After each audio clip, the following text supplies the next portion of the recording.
Yeah, that's all Tree of Stone region. So it could actually be any of this. And this is all Far Salahad. I think I'd like to know your Tree of Stone area. Yeah, it was all of that. Okay, cool. That's good to know. Then I'm going to get back to...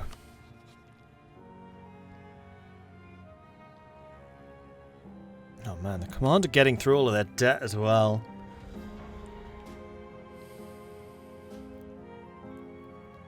Full occupy the green dude then. Yeah. Right, how much do we have? You, nobility are too low. However, if we summon the Diet...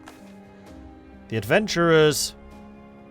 Oh, they want me to fight Dirtwater. That is a lot easier. Dirtwater are allied to Eliena and Greedy Grin. Eliena I'm not concerned about. And Greedy Grin are fully occupied right now, so I'm definitely not worried about them. They do have 16,000 soldiers, so at the moment we can't do that, but in 20 years' time, maybe. Nobility we definitely can't do. Clergy. Andus Quarry wants a temple. No. Alright, we're going to do this. So we have an agenda to fight against Dirtwater now.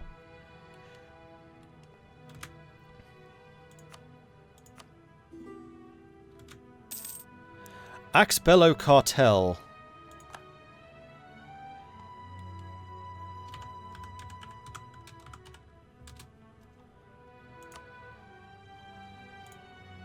Oh, hello.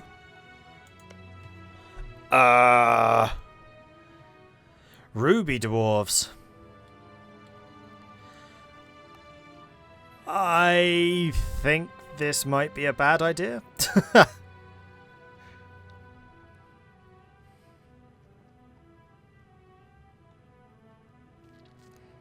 I think that this is probably a very, very bad idea. Can I vassalize them?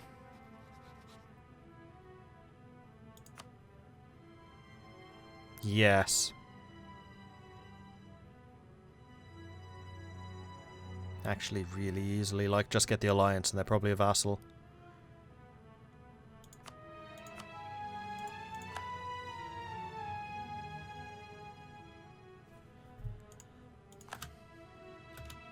No, it's right there. Done. We need 190 relations with them, which we can easily get. Because we get plus 100. So as soon as I can do that, we do that. And then I think what I might do is get my relations with you increased. Just to, like, harmonize ourselves a bit more. How are you doing in terms of vassalization yourself? Yeah, you're a mile off. Okay. Our armies are slowly but surely recovering. Remember, this was once 3,000 men, it's now 8,000. We still have the mercenaries.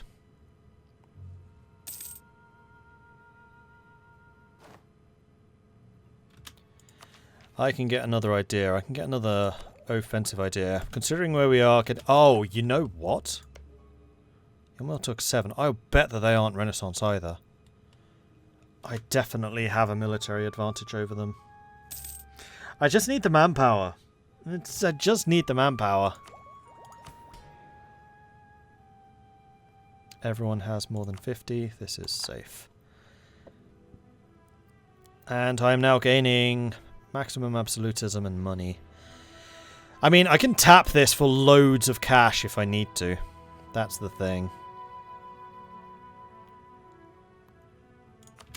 Part of the reason of having it being nice having high levels. Send in the... I can't say it.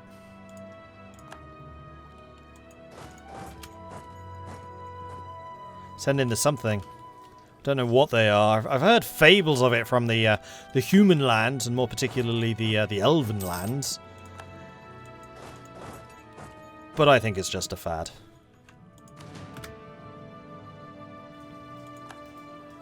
Tap it again, you might be able to dig deeper. That's true. No, I think right now I need to work on my military infrastructure. We have enough for a fort here, and I think that... Well, do I want the fort there, or do I want it here? I think I actually... Oh, no, because... Wait, you're not a rival. Fort defense is only on areas with rivals. This is a junction, so it would be far more important here. I think that this is a better fort defense location, so we're going to go ahead and stick a fort there.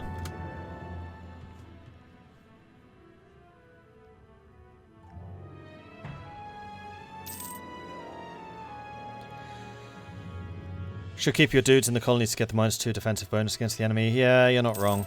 The main reason I did that was because I was trying to cover multiple areas, but now I'm not. Yes, I should do that.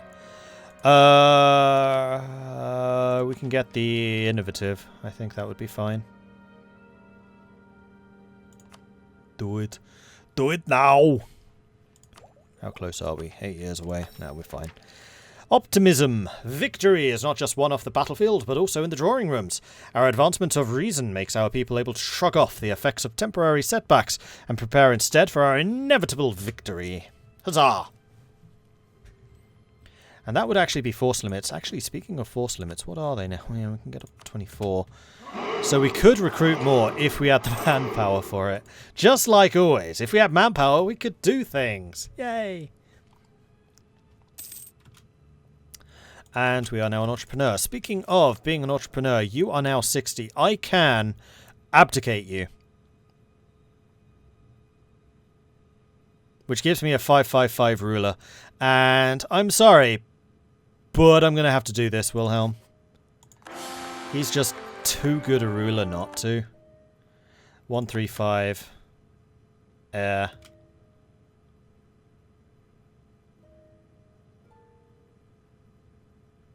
That's only 9 points. I'm going to say no to you and try and re-roll early.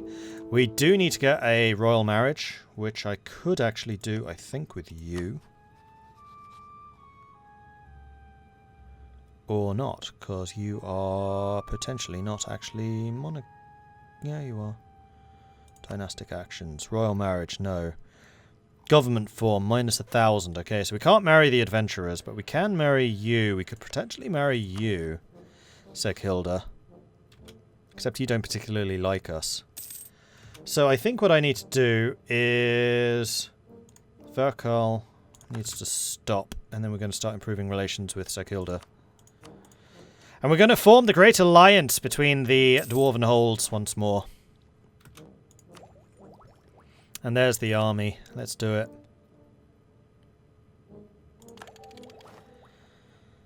Professional officers. We have another level of soldiers, which is... yeah, pepperers. Can either go to heavy axemen or the pepper and phalanx. So the heavy axemen, large war axes crafted by the best dwarven smiths, can be used to quickly fell taller opponents with blows to the legs. Foes of a more equal stature will find the dwarven war axe equally well suited to decapitation. Or we can have the pepper and phalanx. By replacing the shield with heavier armour, the phalanx can now integrate dwarven pepperers within their ranks, negating the weakness of exposed ranged combatants. That is a massive amount of defensive morale. And we still get the extra firepower. It's still a little bit weaker than the fire, I would have to say. But we don't have any modifiers to morale. That's not true. We have the blessing. But I'm still going to do the pepperers. Because remember, we have our special crossbows, which have the little gunpowder charge, which makes them go bigger boom.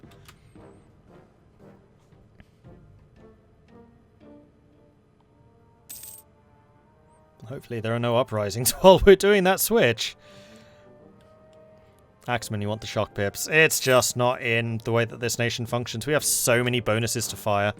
Like, our entire thing is about cannons and ranged and shooting stuff good. That we kind of have to do that. Alright, how are we looking here?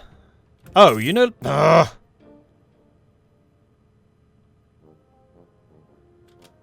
You no longer want to vassalize. That's irritating. And what about Seghilda? Trade good, livestock in the tight passage. Native rising. Go to. Alright, so from now on, you guys are just going to stay there. So that we get the -1 on our side. And now we have another tier of troops. Even better, and yes, we do also have the negative prestige, which gives us negative Oh, the prestige was the vassalization thing. Maybe. Native uprising, tight passage. You go and stand there and then you stay there. Although before you do that, shift consolidate. Make you fight a bit better. 700 men lost. That was more better. So we could also stick a fort here, but I don't think we need one there quite as badly. We could also build a fort in the homeland. And you know what? Having a fort in the capital, I think, would be a really good move, considering just how valuable this place is. And I am, considering our background, a little bit shocked we don't start with one there. But yeah, we need a fort in the capital. Definitely need a fort in the capital.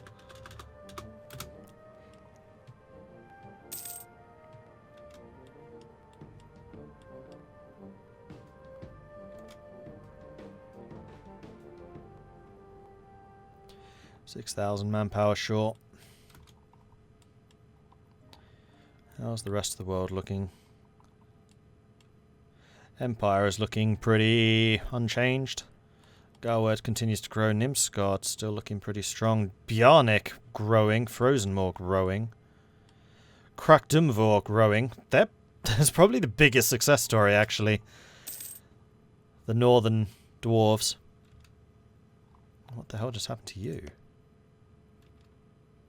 Oh, you just changed from the Azur expedition to actually Krugdir. So they are now an actual established hold.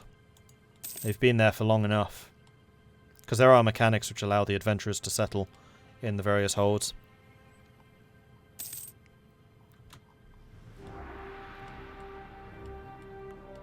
Don't know. Maybe... no, not over there. Not that either. Military access from Blackstep. Who the hell is Blackstep?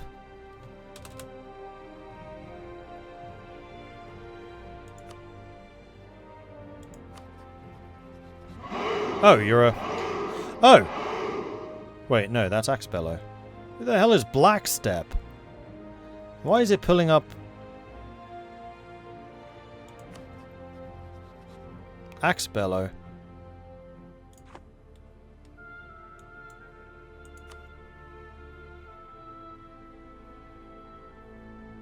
Why does the Black Kingdom have one of my lands? It doesn't? Oh, you mean down here? Because we haven't gone against them yet. Oh, they're still just settling that. I've actually taken Peridot Keep now. I mean, I could attack that and then grab that. The problem is, I just don't have a huge amount of manpower. So if I did go to war, it would have to be with mercenaries. Alright, not knowing who you... oh, I meant to do decline there, but never mind. I'd like to stop them colonizing this if I can.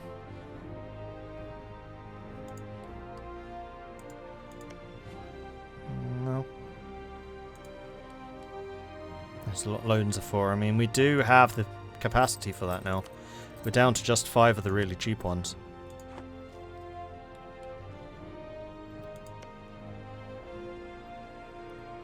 Or burning professionalism, true. How much manpower do we get for the professionalism now? Because part of the exchange... what were we drilling? We gained 5 oh, no, it was an event, wasn't it? 5,000. Whereas the mercenaries come with like 10,000, I think. Yeah, they do. Because we have the big modifiers to mercenary manpower. So us using mercenaries is really not a bad idea. You're already... oh, you're at war with Sekirda? That's a perfect opportunity. I need to do this. I'm going to stop improving relations with you.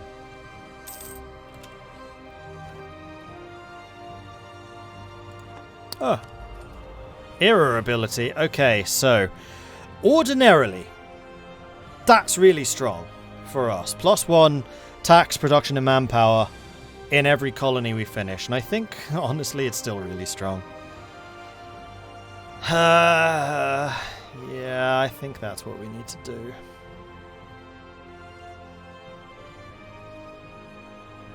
Our capital is Dwarf Hold, so we don't have many of those. We're going to go with the high developed colonies. Because we still have a lot of colonization to go. It's just unfortunate we couldn't get that earlier.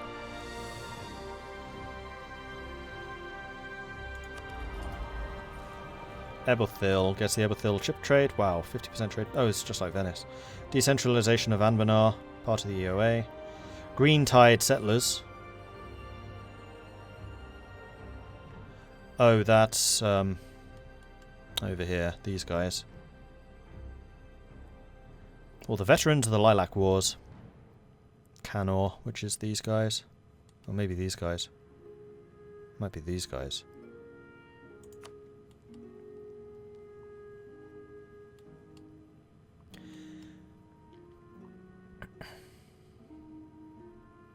Cavalry combat ability, go for it. Never! Never, never, never, never, never, never. Now, have I found the new trade route here? So this is all part of the Tree of Stone. Okay.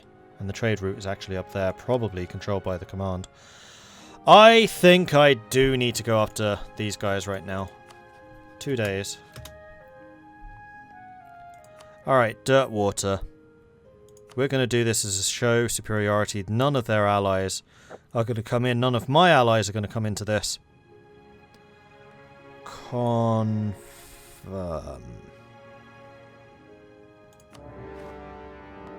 We have declared war on Dirtwater.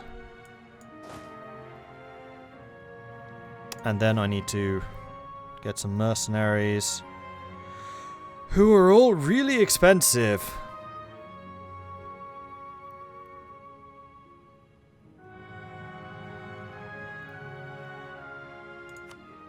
I can't really afford any of them. So I think what we're going to need to do is have you actually conquering the land, then you actually fighting.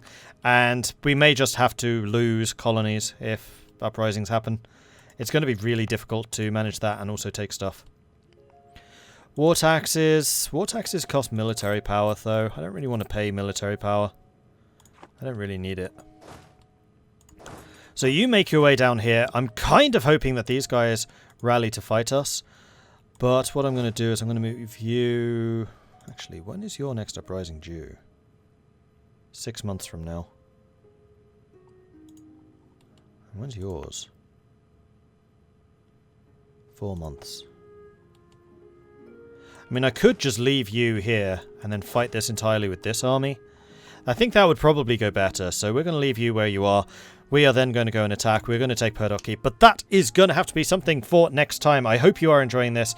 If you are, be sure to hit that follow button so that you get the notifications when I go live again for some more Anbennar. It's probably going to be Monday, if I'm being very honest, because I am absolutely loving this so far, and I really can't wait to get stuck into this once again. So be sure, like I said, to hit that follow button if you have enjoyed this, and if you would like to see more of this in the future. If you've really enjoyed this, then please do consider subscribing. It helps the channel out, lets me do more of this kind of content. Or you can, of course, check out the Patreon, which you can find at patreon.com/MordredViking. I do have a YouTube channel, which you can find at youtube.com/MordredViking, which is where this series will be uploaded. I think that my plan was to upload it from Monday. I know I had it on my schedule. I don't remember offhand what it was, though, and I don't have my schedule here next to me. If you have really enjoyed this and you want to join the community, you can do so over at Discord, which you can find at the link that Bamboozle just posted. Thank you for that. And we should find somebody to raid who is around. Twitch.tv. Let's see who is live.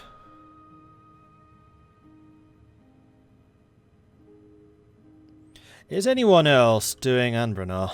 Just out of interest.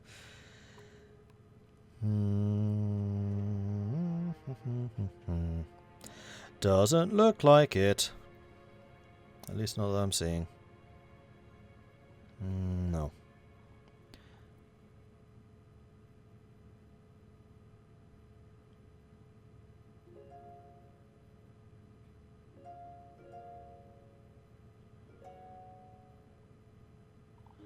Right, let's see who of my team are doing it. Or doing stuff.